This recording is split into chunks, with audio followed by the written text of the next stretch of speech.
My name is Charles Michon. I am CEO of Trident Anesthesia Group. We are a anesthesia services provider here in Charleston, South Carolina. And if you're a private practicing physician, I want to talk to you a little bit about our product we refer to as the MSO, or Management Service Organization. I'm going to transition my screen so you can follow me along on the slides.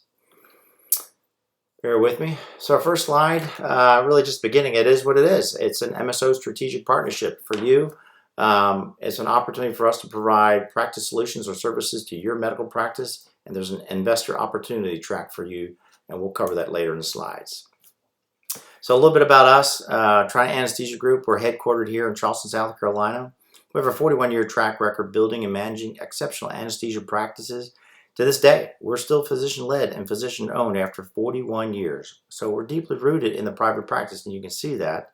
And our major focus is redefining perioperative partnerships and maintaining autonomy. And that speaks right there by our mission, helping hospitals and surgery centers translate their business goals into reality. That's what we want to do while we provide the autonomy that physicians seek.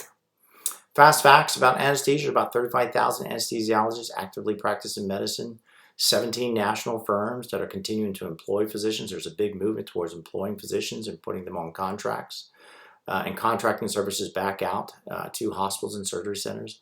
60% of the physician practices this day are not on an EMR. That's a hefty outlier for a private practice, and we're going to show you how to decompress those expenses.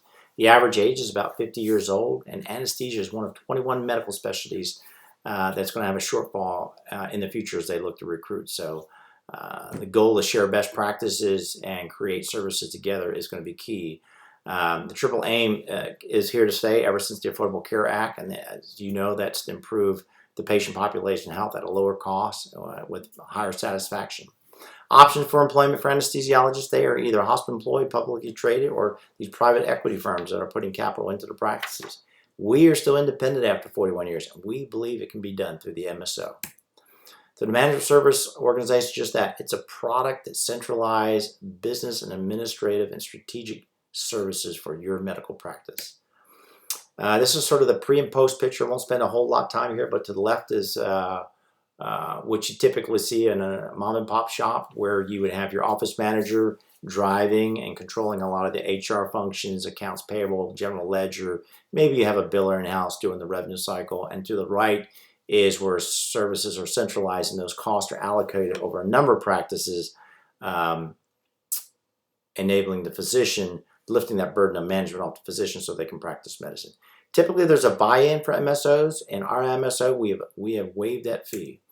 These are the critical components: centralizing business functions, so basically non-clinical functions. We want to provide a variety of services to you all, and they come down into three categories: strategic, clinical, and clinical decision support.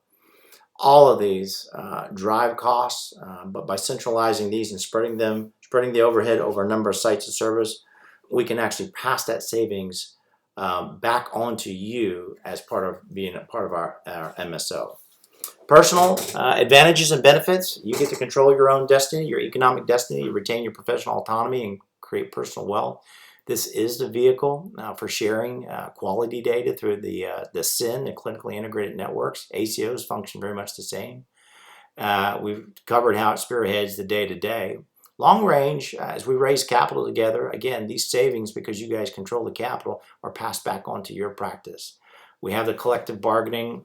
As we get into more risk-based incentive contracts, we'll be able to leverage sheer numbers and strength when we negotiate with the payers.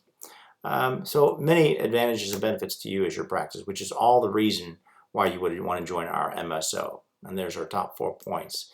Medicine's changed from fee-for-service to value-based payment models. So there's thinning margins out there. The average margin of a hospital today is about 2.7%. In these rural settings, it's a 0.45%. And those thinning margins are starting to hit the private practitioner. Next steps for you: again, we waived that fee. So no one-time upfront cost. Basically, a full-service contract costs about 10% of your net revenue, net receipts. That also provides you a partnership track after 36 months on board, which gives you a board seat. And as a board seat, you are in the decision-making for the MSO. Some folks may not need all the fees, so certainly we can break those services out to the ones you want. Typically, you're looking at 5% or less for a la carte service contract. All of this adds up to expansion of what we'd like to see down the road as becoming a super group where we are a larger company able to leverage larger contracts and provide value in the markets that we serve. Thank you. If there's any questions, feel free to reach out to me. I'll follow up in a couple of days and we'll see if we can't dive a little deeper in any questions you have and strike up a contract with you. Look forward to having you as part of the team. Thank you for joining me. Thanks for your time.